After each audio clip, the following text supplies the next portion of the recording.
Today, you're going to hear a story about a powerful CEO who discovers his past when he calls a job applicant, only to find his abandoned family on the other end of the line. Before this thrilling story, tell us where you're listening from and leave a like if you enjoy it, or comment. The rain pounded against the windows of Maximus Tower, a gleaming 60-story skyscraper in downtown Manhattan. Inside his corner office on the top floor, Alexander Maxwell, CEO of Maxwell Enterprises, one of America's fastest-growing tech companies, stared at the resume on his desk. The applicant, Sarah Collins, had missed her interview that morning. It wasn't like her, according to HR. Her credentials were impeccable: MIT graduate, 5 years at a competitor, glowing recommendations.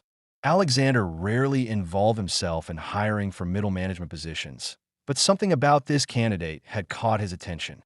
Janet, he called to his assistant through the intercom. Did Sarah Collins call to reschedule? No, Mr. Maxwell. We've tried reaching her twice, but no response.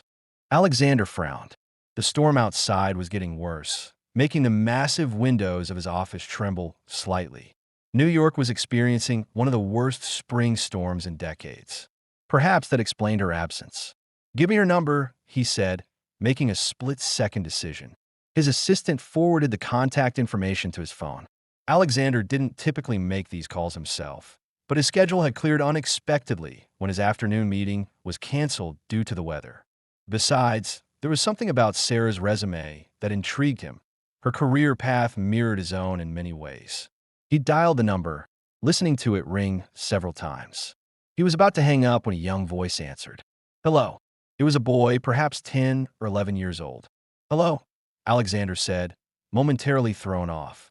This is Alexander Maxwell from Maxwell Enterprises. I'm trying to reach Sarah Collins.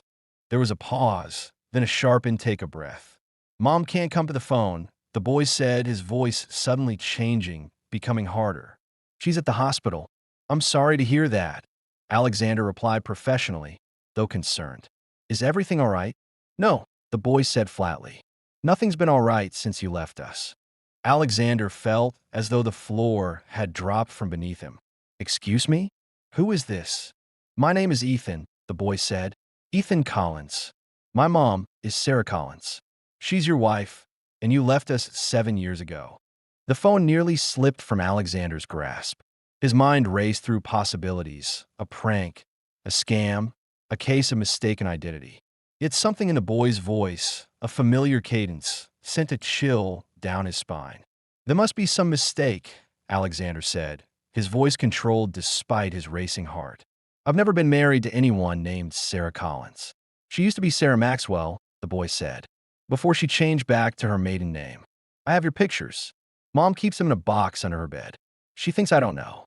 Alexander's office suddenly felt too small, too airless. Sarah Maxwell. The name hit him like a physical blow. He had been married briefly in his 20s, before Maxwell Enterprises took off, before he became the Alexander Maxwell whose face appeared in business magazines. But her name had been Sarah Davis, not Collins, and they had never had a child. Where's your mother now? Alexander asked, his voice tight. Mount Sinai Hospital, Ethan said. She collapsed at work yesterday. She's been working too hard because we need the money. That's why she applied to your company. She didn't know it was yours until after she sent in her resume. Alexander's mind was spinning. Ethan, I'm going to have my driver pick you up. Is there an adult with you? Our neighbor, Mrs. Rivera. But I'm not going anywhere with you, the boy said fiercely. Mom told me never to trust strangers. I understand, Alexander said, forcing his voice to remain calm. Is Mrs. Rivera there? May I speak with her? There was some muffled conversation, and then an older woman's voice came on the line. Alexander explained who he was, omitting the boy's claims, and arranged for his driver to take them to the hospital. He would meet them there. 30 minutes later, Alexander's black Bentley pulled up outside Mount Sinai Hospital. The rain had slowed to a drizzle, but dark clouds still hung low over the city. Alexander stepped out, straightening his bespoke suit jacket out of habit. He hadn't been to a hospital in years, not since his father's death. At the information desk, he inquired about Sarah Collins. The receptionist directed him to the 5th floor. As the elevator ascended, Alexander tried to make sense of what was happening. Sarah Davis had been his college sweetheart. They had married young, right after graduation. The marriage had lasted barely 2 years before falling apart under the strain of his ambition and her desire for a more stable, family-oriented life. The divorce had been quick and relatively amicable. There had been no child. He was certain of that. When the elevator doors opened, Alexander saw them immediately. A boy with dark hair sitting beside an elderly Latina woman in the waiting area. The boy looked up, and Alexander felt his heart skip. Looking at Ethan was like looking at his own childhood photographs. The same intense blue eyes, the same determined set to the jaw. "Ethan," Alexander said, approaching slowly. The boy stood up, his small frame tense. "You're him. You look older than in the pictures." "It's been a long time," Alexander said, not knowing what else to say. He turned to the woman. "Thank you for staying with him, Mrs. Rivera. I can take it from here." The woman looked uncertain, but nodded after Ethan gave her a small nod. "Call me if you need anything, Mijo," she said to the boy before departing. Alexander sat down beside Ethan, maintaining some distance between them. "Can you tell me what happened to your mother?" "The doctors said it was exhaustion and dehydration," Ethan said. "She's been working 2 jobs. Her regular one at Thompson Tech during the day and waiting tables at night. She was going to quit the restaurant if she got the job at your company." Alexander nodded, feeling a weight in his chest. "And she didn't know it was my company?" "No. When she found out, she was going to cancel the interview. But I told her not to. I told her you probably wouldn't even see her." Ethan's eyes were accusatory. "She needs a good job. We're behind on rent." "How is she now?" "Sleeping. The doctor said she needs to rest for at least 2 days." Ethan hesitated, then added, "She doesn't know I called you. She'll be mad." "I understand," Alexander said. "Ethan, I need to ask you something important. When were you born?" "August 12th, 2013, Ethan replied without hesitation. Alexander did the mental calculation. 7 months after his divorce from Sarah had been finalized. The implications hit him like a thunderbolt. "She never told me," he whispered, more to himself than to Ethan. "She said you didn't want a family," Ethan said simply. "She said you had dreams that were bigger than us." Are you enjoying our story? Tell us where you're watching our videos from. Leave your city in the comments, and let us know what other stories you'd like to hear from us. And now, back to our tale. Alexander leaned back in the uncomfortable hospital chair, feeling as though the world had shifted beneath him. For years, he had built his empire, convinced that the sacrifices he'd made, including his marriage, had been necessary. He'd told himself that Sarah had wanted a different life, one he couldn't give her.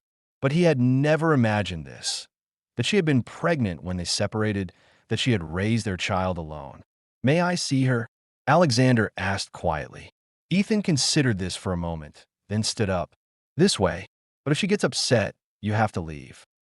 Alexander followed the boy down the hallway, struck by the authority in the child's voice.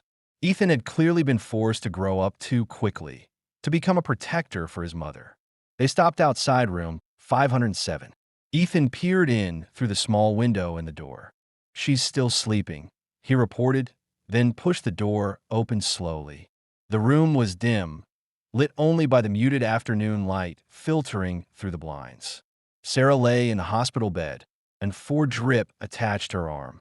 Alexander felt his breath catch in his throat. She looked both exactly the same and completely different. Her chestnut hair was shorter now, and there were fine lines around her eyes that hadn't been there before. But it was undeniably Sarah, the woman he had once promised to love forever. "She works too hard," Ethan said, his voice dropping to a whisper as they stood beside the bed. "Sometimes she falls asleep at the kitchen table when she's doing bills." Alexander felt a swell of emotion, guilt, regret, and something else he couldn't quite name. "Why didn't she ever tell me about you?" he asked, though he knew Ethan couldn't truly answer for his mother. "She said you made your choice," Ethan replied simply, "and she respected it, even if it hurt her." Alexander remembered their last conversation in the apartment they had shared in Boston. Sarah had been upset, had accused him of putting his business ahead of their marriage. He had argued that his startup needed his full attention if it was going to succeed. "I can't be the husband you want right now," he had told her. Maybe not ever. She had looked at him with such disappointment, but also with resolve. Then I release you from your promises, she had said. Go build your empire, Alexander. Had she known then that she was pregnant? Had she decided in that moment not to tell him, to free him completely? Sarah stirred in the bed, her eyes fluttering open. For a moment, she looked only at Ethan, a smile forming on her lips. Then her gaze shifted, landing on Alexander. Her body went rigid, eyes widening in shock. Alex. Her voice was hoarse, disbelieving. Hello, Sarah, he said, feeling strangely formal, unsure how to navigate this extraordinary situation. She pushed herself up to sitting position, wincing slightly. Ethan, what's going on? How is he here? Ethan looked guilty, but stood his ground. I answered your phone when he called about the interview. I told him where you were. Sarah closed her eyes briefly, as if gathering strength. Ethan, could you please get me some water from the nurse's station? The boy looked reluctant to leave them alone together. It's okay, Sarah assured him. We just need to talk. Once Ethan had left the room, Sarah turned to Alexander, her expression guarded. So now you know. Why didn't you tell me? Alexander asked, unable to keep the hurt from his voice. He's my son. You made it very clear that your business came first, Sarah replied. You didn't want the life I wanted. When I found out I was pregnant, you were already gone, already building your company. I made a choice to raise him myself rather than force you into a role you never wanted. That wasn't your decision to make alone, Alexander said, a flash of anger cutting through his confusion. I had a right to know I had a son. And what would you have done? Sarah challenged him. Sent a monthly check? Visited on holidays when you could fit it into your schedule? Ethan deserved better than a part-time father. Alexander fell silent. Would he have been a good father 7 years ago, when Maxwell Enterprises was just taking off? Would he have been willing to divide his attention, to make the sacrifices parenthood required? I missed everything, he said finally, his voice low. His first words, his first steps. Yes, Sarah acknowledged, her expression softening slightly. And I'm sorry for that, truly. But at the time, I believed I was doing what was best for everyone. And now, Alexander asked, what happens now? Sarah looked away. I don't know. I never expected you to find out like this. I never expected you to find out at all. I want to be part of his life, Alexander said with sudden certainty. If you'll let me. Sarah studied him, her eyes searching his face. Why? Because you feel obligated? Because you think it's the right thing to do? Because he's my son, Alexander replied simply. And because seeing him, seeing you again, it makes me realize what I've been missing all these years while I was building my empire. Sarah's expression remained skeptical. People don't change overnight, Alex. The man I knew was consumed by ambition. One surprise revelation doesn't transform a person. I'm not asking for overnight, Alexander said. I'm asking for a chance to get to know my son, to help support you both. We don't need your money, Sarah said, though the dark circles under her eyes told a different story. The job, Alexander said suddenly. The position you applied for. It's yours if you want it. Sarah's eyes flashed. I don't want charity. It's not charity. Your resume is excellent. You're qualified. The fact that we have history doesn't change that. Before Sarah could respond, Ethan returned with a small cup of water. He handed it to his mother, then looked between the two adults, clearly sensing the tension. Is everything okay? He asked cautiously. Yes, Sarah said, forcing a smile. Mr. Maxwell and I were just catching up. Alexander, he corrected gently. Or Alex. He turned to Ethan. Your mother and I have a lot to figure out, but I want you to know that I'm very glad to meet you. Ethan regarded him warily. Are you going to be around now? Or are you going to disappear again? The directness of the question struck Alexander like a physical blow. I'd like to be in your life, if you and your mother are okay with that. We'll see, Ethan said, not committing to anything. Alexander couldn't help but admire the boy's caution, his protective instinct toward his mother. A nurse entered the room, breaking the tense moment. Mrs. Collins needs her rest, she said pointedly. Of course, Alexander agreed. He pulled a business card from his pocket and placed it on the bedside table. My personal number is on the back. Call me when you're feeling better, and we can talk more. Sarah nodded, though her expression remained guarded. Alexander turned to Ethan. Would it be all right if I came back tomorrow? Maybe we could get lunch while your mom rests. Ethan looked to Sarah, who gave a small nod. Okay, the boy agreed cautiously. As Alexander left the hospital, the rain had stopped and patches of blue sky were visible between the clouds. He instructed his driver to take him back to the office, his mind reeling from the day's revelations. He had a son. The thought was both terrifying and exhilarating. For years, he had focused solely on building his company, convinced that personal sacrifices were necessary for professional success. Now, he wasn't so sure. The next day, Alexander arranged for his afternoon meetings to be rescheduled and returned to the hospital. He found Ethan in the waiting room, reading a book about space exploration.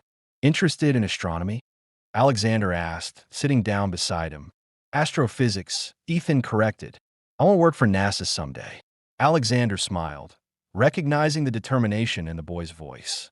That's a great goal. How's your mom today? Better. The doctor says she can probably go home tomorrow. Ethan closed his book. She told me you two were married before I was born. Yes, Alexander confirmed. We were very young. Were you happy? Ethan asked, his eyes serious. The question caught Alexander off guard. He considered giving a simplified answer, but decided that Ethan deserved honesty. We were for a while. Then I started my company, and I didn't balance things well. I put work before our marriage. Ethan nodded, as if this confirmed something he already knew. Mom works all the time too, but she always makes time for me. She never misses my science fairs or my baseball games, even when she's really tired. The simple observation carried an unspoken accusation that Alexander felt keenly. She sounds like an amazing mother. She is, Ethan agreed. Are you really going to give her a job? If she wants it, yes. She's qualified, and the position would pay well, enough that she wouldn't need to work 2 jobs anymore. Ethan studied him suspiciously. And you won't fire her if she gets mad at you or something? Alexander couldn't help but smile at the boy's protective instinct. No, I won't. There would be a contract to protect her. Besides, we keep personal and professional matters separate at Maxwell Enterprises. Good, Ethan said decisively, because we really need the money. Our apartment is small, and sometimes the heat doesn't work right, and Mom worries about paying for college for me someday. The matter-of-fact way Ethan described their financial struggles made Alexander's chest tighten. While he had been building a corporate empire, living in a penthouse, and traveling by private jet, his own son had been growing up with unreliable heating. You don't need to worry about college, Alexander said quietly. I'll make sure that's taken care of. Ethan's eyes narrowed. Mom won't take money from you. She's too proud. Then we'll have to figure something out that respects her pride, Alexander replied. Now, how about that lunch I promised? The hospital cafeteria? Or would you prefer to go somewhere else? There's a diner across the street that has good burgers, Ethan suggested. Mom and I go there sometimes when she visits people in the hospital for her volunteer work. Volunteer work?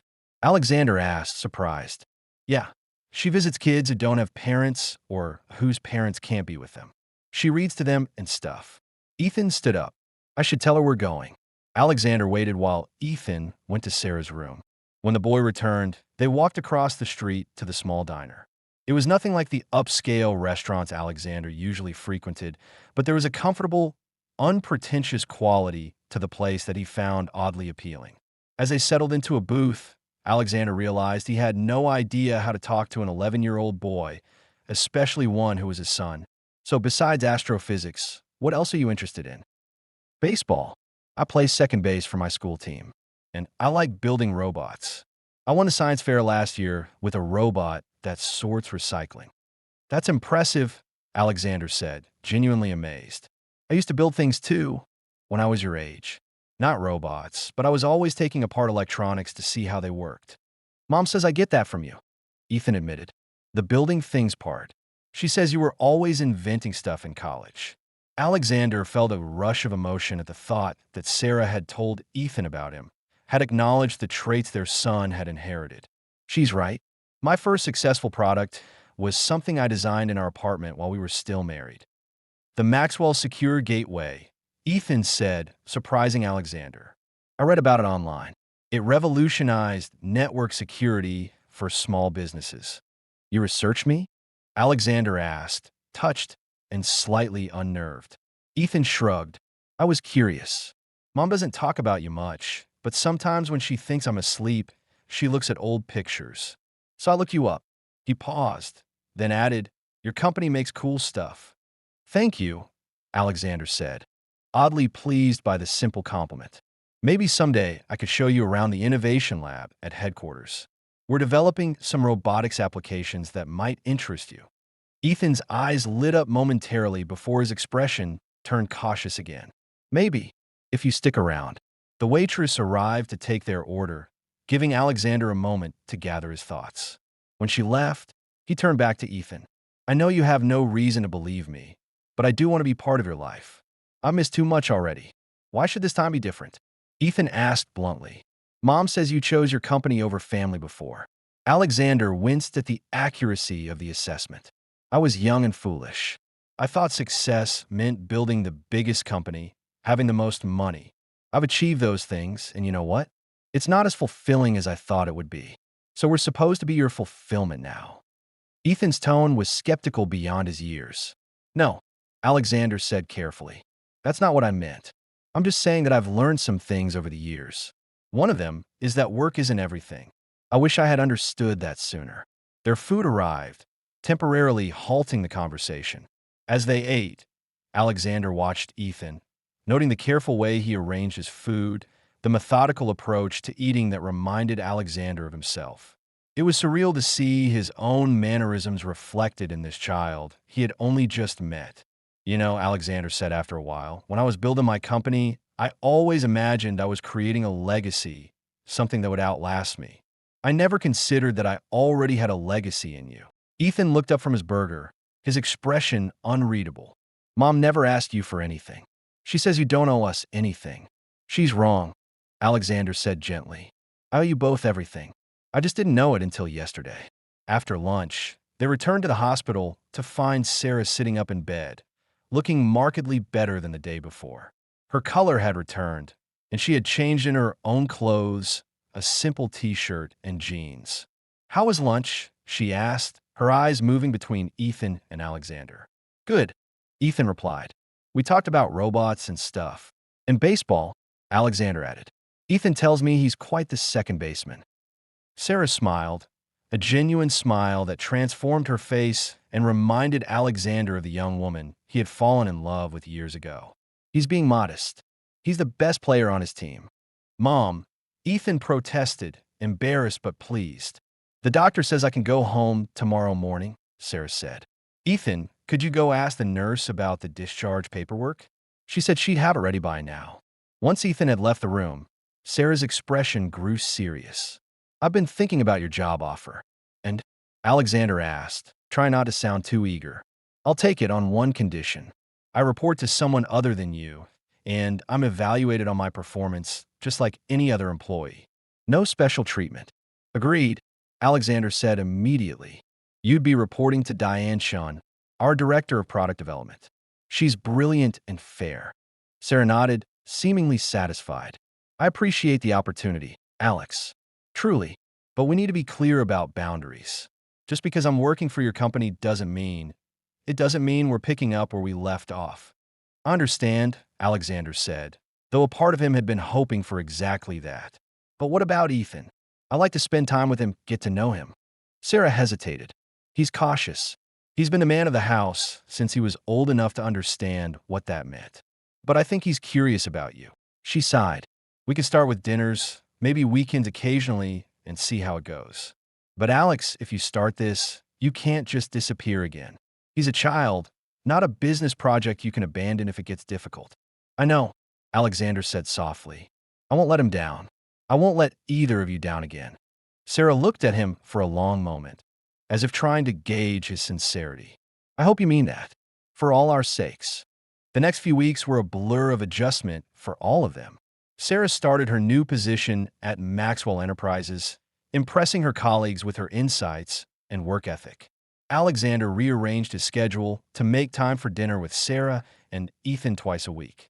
The meals were awkward at first, with conversations sticking to safe topics like school and work. But gradually, a tentative rapport began to develop. Alexander discovered that Ethan had inherited not only his aptitude for technology, but also his dry sense of humor and love of science fiction.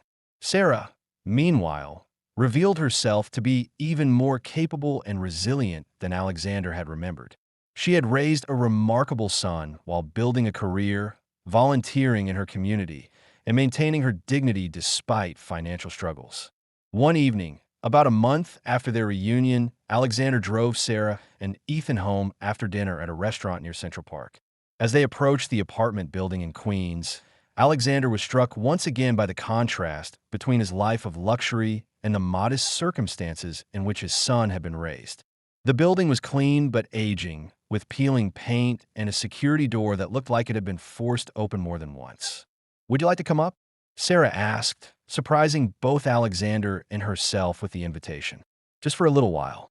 Ethan wants to show you his robot collection." "I'd like that," Alexander said, trying to contain his eagerness. The apartment was small but immaculately kept. What it lacked in space and modern amenities, it made up for in warmth. Family photos lined the walls. Science fair ribbons were proudly displayed on a bulletin board, and bookshelves overflowed with well-loved volumes. "It's not much," Sarah said, noticing Alexander taking in their home. "But it's served us well." "It's perfect," Alexander said honestly. "It feels like a home." Ethan led Alexander to his room, proudly showing off the robots he had built from kits and salvage parts. Alexander was genuinely impressed by the boy's ingenuity and mechanical aptitude.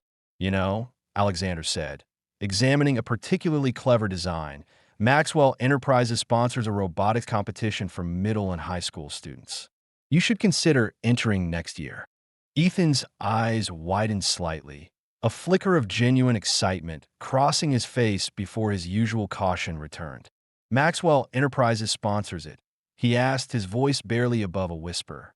"Yes," Alexander confirmed, a hopeful smile playing on his lips. "It's a pretty big deal. Teams from all over the city compete. There are scholarships involved and internships for the older kids." He watched Ethan closely, trying to gauge his interest.